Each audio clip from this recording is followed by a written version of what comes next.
Yes, joining. Yeah. Multitasking. Yeah, well, Great. Yeah, Steve, Diane, you're coming across later. Yeah, got you, Diane. Hi, Diane.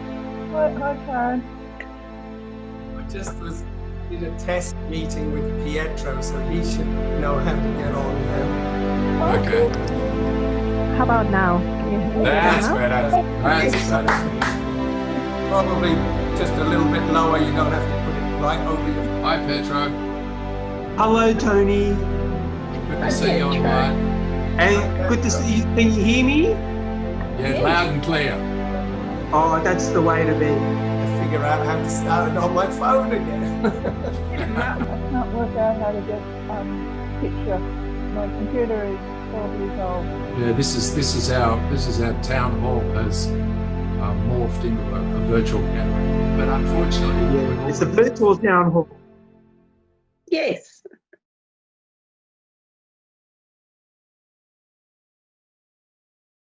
erosion of civil liberties. What is the prosecution of WikiLeaks founder really about? What has quietly taken place in the US government's war on free press is the shredding of the Magna Carta as the very foundation of democracy. The Magna Carta is one of the most important historical documents, having established the principle of due process. It embodies the idea that everyone is subject to the law, even the king, and that all are entitled to the right to a fair trial, thus guaranteeing the rights of the individual. The founding fathers of the United States considered this protection against unlawful and indefinite imprisonment essential in securing individual liberty. For this, they aim to guarantee the constitutional due process right of habeas corpus in Article 1, Section 9 of the Constitution. By prosecuting Julian Assange, the US government is not only violating the First Amendment, but also engaging in a direct assault on the core of civil liberties. The steps towards destruction of the Constitution didn't just begin now, nor did it happen accidentally. Nor does this government's obstruction of human rights only concern Assange as an individual. If we look carefully, we can see a series of events that were carefully orchestrated, leading to the extremely disturbing scenario of the detention of a multi-award-winning journalist inside a glass box, as seen during the extradition hearing.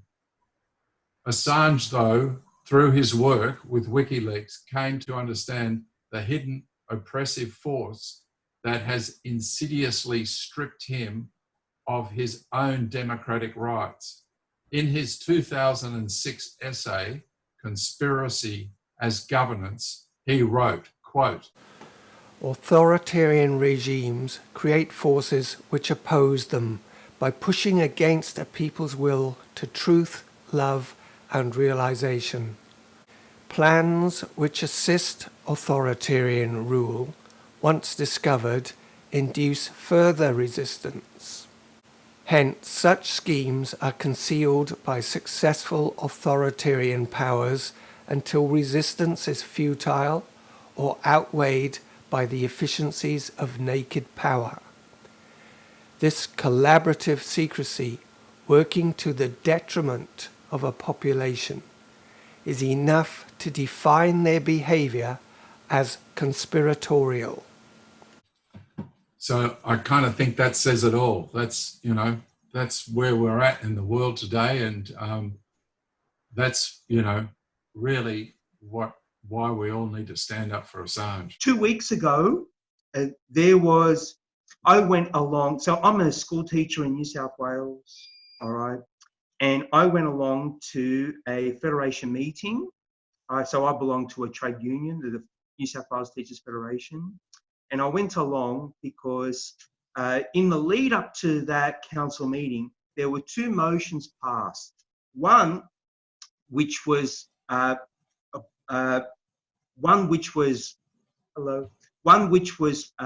presented to the Hills District Teachers Association by a member of the Socialist Equality Party, Erica Laslet, put a motion up, and it was passed unanimously. I think it was passed unanimously, in which it called for the Morrison government to intervene directly to ensure the safe passage of Julian Assange back to Australia.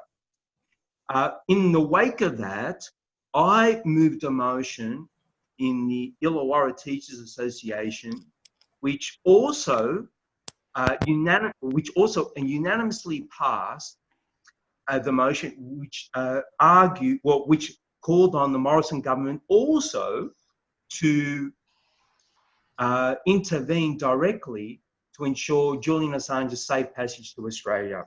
Both those motions were passed, and one of the ways that the Teachers Federation has organises itself, it has these regular council meetings, and these council meetings hear also motions which were passed by its associations around the state. I went along to the council meeting, so 2 Saturdays ago, expecting to hear debate, discussion on these motions.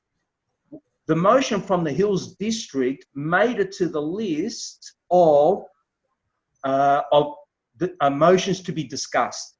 But of course, time limits play a role here, right? And so there were about 14 motions from associations around the state, and they only had time to discuss about 5 of them. In fact, they only got to the 4th one. But in the early stages of the council, they vote on which motions are to be discussed. And the motion for Julian Assange made it to number 10 out of 14, which meant that, that bureaucratic processes literally conspired to ensure that there was going to be no discussion in the Federation Council about this absolutely critical event. The other thing that occurred, so there was no discussion, right? Then the following week, there was a discussion at I'm not going to mention my school, but at my school's federation meeting, I spoke at that, right? And it was basically just to bring teachers up to speed on various matters that concern our work, our employment, and our conditions, right?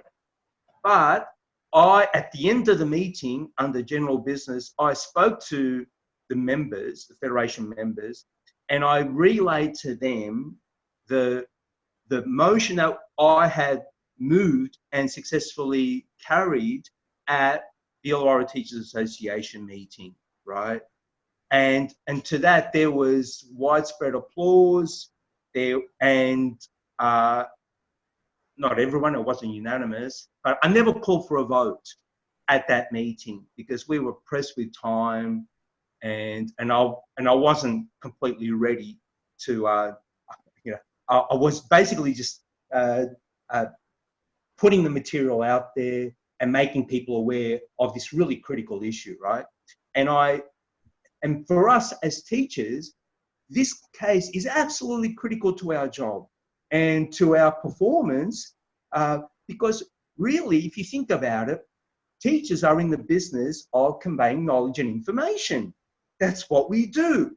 And because I work in the HSIE faculty, I work in social sciences, I teach business, I teach history, geography, commerce, and legal, right? All of those disciplines are impacted by the prosecution of journalism. All of those things are. And so I made the connection at our federation meeting, at my workplace, of this vital connection between protection of Julian Assange, protection of journalism, and the teaching profession upon which we rely, right? We rely upon honest journalism, a transparency regarding facts. And so that, in a way, made the connection between our struggle for Julian and the struggle of teachers and supporting teachers in their professions. I I made that link rather, I made that link rather directly and clearly, right? But the events since then have overtaken the discussion. Everyone's talking about the COVID-19, but that's, just wanted to put that forward and make that absolutely clear, right? And I wrote a piece for, there's an online publication which is edited by Davey Heller, he's a comrade of mine. We are both on the same page. We're both socialists, we're revolutionaries. But I wrote a piece for Class Conscious. So if you go to classconscious.org, you'll see a report which I wrote up based on the events at Federation Council. Yeah, it's just a report that I put forward. Right? Yeah, and Davey Heller, he was like, he's tremendous. He's he's fantastic. He was the one who spoke at the Melbourne, I think at the library there. I think at the Victorian Library. I'm not quite sure, but he has been absolutely central to the campaign to free Julian Assange down in Melbourne. Yeah. Yeah, I've seen that name on Facebook a lot. Yeah. He's a Facebook friend of mine, and we exchange ideas. And, and what else was I going to say? The other point I wanted to make is this, right? Is that well, your points, Tony, were absolutely spot on, right? So the decisions by basically the British system of injustice, I call it that these days, right? The British system of injustice are flagrantly violating their platforms, right?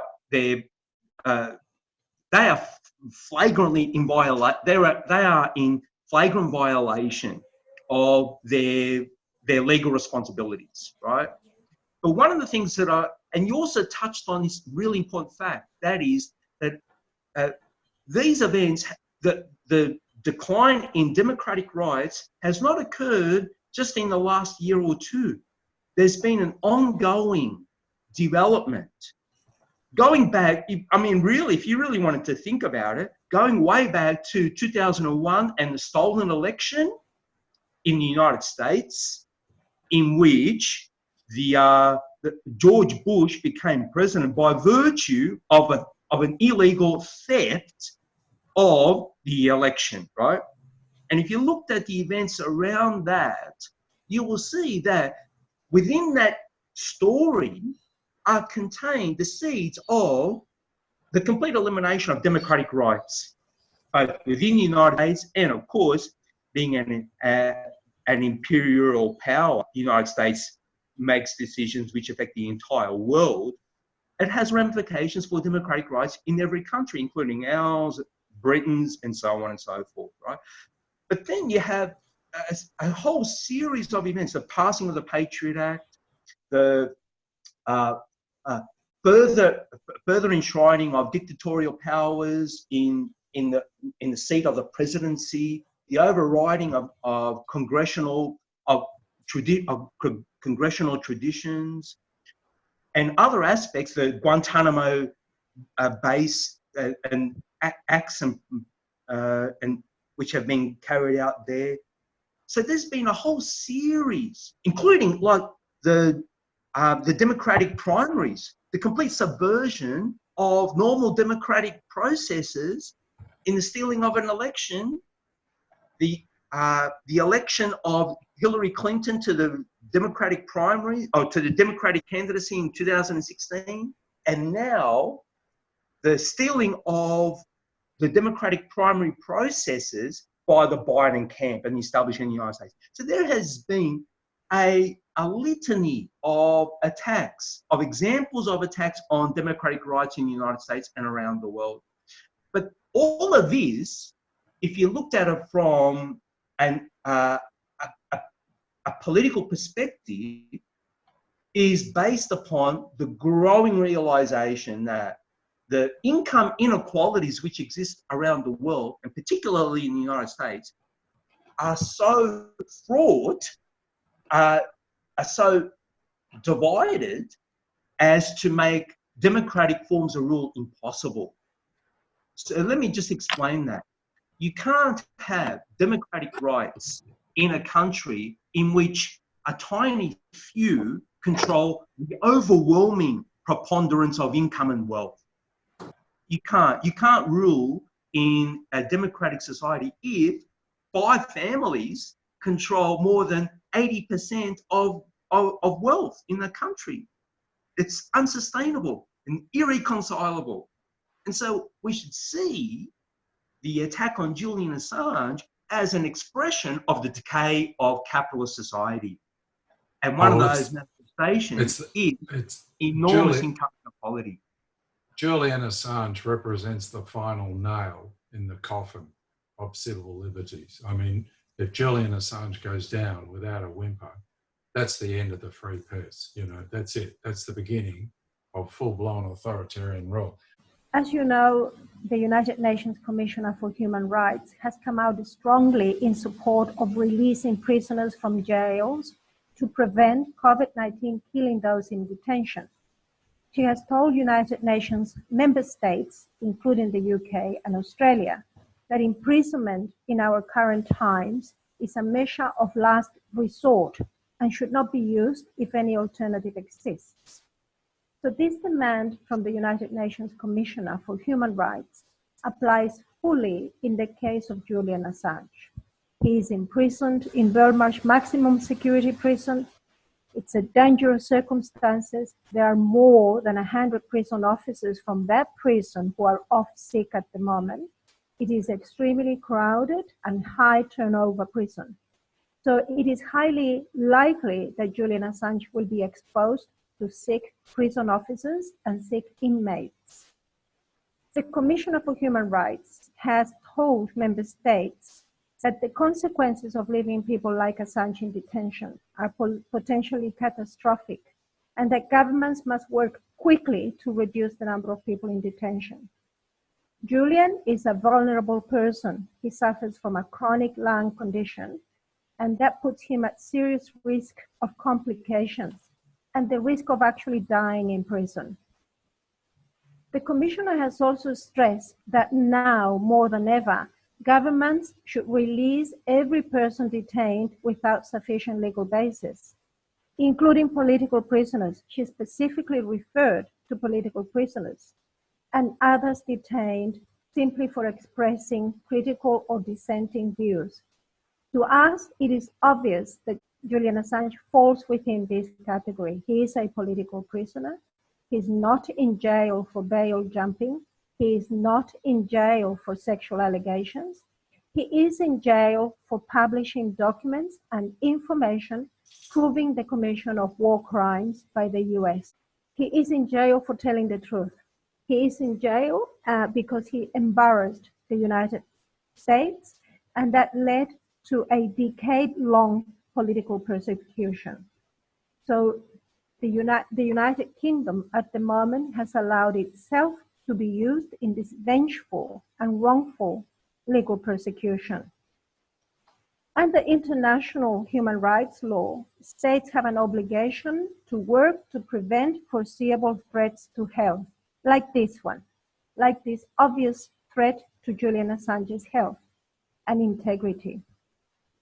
The Ministry of Justice of the UK, of United Kingdom, has confirmed that 19 inmates from 10 UK prisons, 4 prison officers, and 3 staff have already tested positive for coronavirus. And these cases are on the rise. As we heard, Mr. Johnson has coronavirus.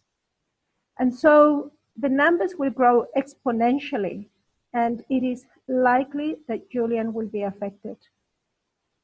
The chairperson of the Prisoners Officers Association has indicated that more and more staff are self-isolating and more prisoners are showing symptoms of coronavirus. It is in this scenario that we hear about the denial of bail. That denial of bail to us is equivalent to a death sentence. The decision by Magistrate Bereza is unjust and inhumane. Julian Assange is sick. He is not a flight risk. Magistrate Bachelet has refused to release him into the care of his family in London. They even offer to wear an ankle brace. There are no flights out of the UK. The borders have been closed. And in those circumstances, hundreds of reputable international bodies have called for his immediate release. And the judiciary in the UK has not heard them. It refuses to hear them. So we also hear from hundreds of doctors who have said that Julian Assange is likely to die in prison. We say to Mr. Johnson and Ms. Patel that they're meant to protect political prisoners and prisoners in general. Please release Assange. We say to Mr. Morrison and Ms. Payne, you're supposed to protect Australian citizens. What are you waiting for to secure Julian Assange's release? We Australians will not forget this grave dereliction of duty, Mr. Morrison and Ms. Payne. Yeah. Here. Yeah. Here. What's on Adriana? Okay. I am What about very concerned about Julian's condition and the growing number of inmates who are affected by coronavirus at the moment. Okay, Steve. I think that COVID-19 and Julian Assange are extremely connected.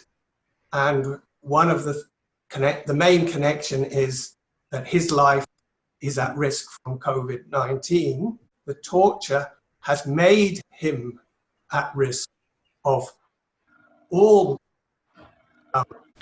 Viruses. other health problems. It's also bad for him, I think, because what they are likely to do is isolate him even more, because they will say it's in his interest that they keep him isolated, which, you know, is just going to make him even more vulnerable from the other health conditions, but because of COVID-19. And then the third thing is that public protest is now effectively banned because of COVID-19. So it's massively important. And I also would like everybody to look at Wolfgang Wodarg.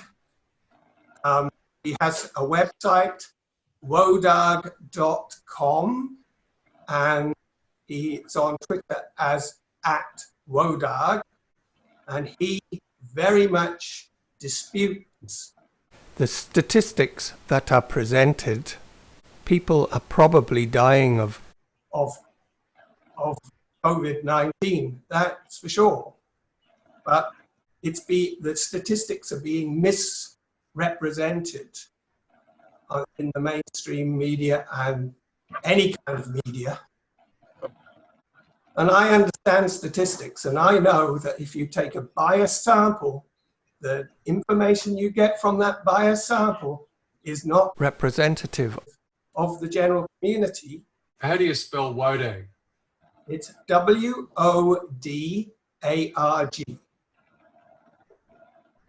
Okay. Unfortunately, he doesn't speak English, but fortunately, when you go to his website and do the translate, it is extremely clear. As to this point, I discussed this with Billy yesterday. On the one hand, you know, COVID-19 may have come from, you know, a number of different sources, and it may be being misreported. But one thing we can all know for 100% sure is that the politicians in the world are going to use this to increase their authoritarian power. There is no doubt about that or whatsoever. So we have got to ramp up our, you know, watching over this. And, you know, hopefully we can get Julian out and we can get we can get WikiLeaks back to work exposing all these draconian measures that they're being used temporarily to, supposedly temporarily, to bring into place to control this virus. But as soon as this virus is under control, all those quote unquote temporary measures need to be given the flick, you know, and that's the problem. That to me is the real problem. We need to just be super alert, because as you say, it's going to be illegal to be more than 2 people in public, you know, and that sort of thing. So, you know, they're really shutting our mouth. But fortunately, we've got this beautiful internet, and through this internet, I believe we have more power. I think we can really ramp this up from now on. Now that we've been stopped from, you know, handing out leaflets in public, we can go to this digital level, and this digital level is like a firestorm. You know, a little flicker of a flame can turn into a firestorm. If Julian was free, I'm sure we would know a lot more about the virus and what was going on, and just the political motives behind what's being done, taking away our rights. So we have a postcard that was printed. We have about 25 of them. Jun Xia has them. They're addressed to the Commissioner or Minister of Justice or equivalent in the UK, asking for Julian's release. So if you cannot, any of us cannot actually sign, they can authorize someone else to sign on your behalf, and they can just have offered to pay for the posting and sending it. And before we do that, we just take a photo of them. We do just a whole one photo, big photo, and there's 25 cards that are leaving right now. It's a job that was done by Denver, the Free Assange Denver Committee, and I think it's really meaningful. And like the photos with people saying Free Assange. So that's something else. If you would like to just say to Jun Xia, fine, use my name and these details on the card, we can do that and send it off. Okay, so we can post that and send you photos, Steve. The other one is Steve sent us a letter that we could send to the International Criminal Court asking for the commencement of an investigation into Julian Assange's situation. And again, although we are individuals, if we are enough individuals, because normally it is a state that has to make this petition, we as individuals can still promote it so that any state, any tiny state, anywhere can pick it up and then run it through the International Criminal Court. We don't have to rely on a big state. It could be a tiny Pacific nation that can do it. Just simply because they're getting so many petitions, a nation will say, yes, I will put my name, I will be the sponsor of this action. We can do that. You sent it, so let's do that as well. But we've got to somehow keep a copy and send you, Steve, if you're going to be the person putting them up. This is a copy so many people have written already, and just make it a movement.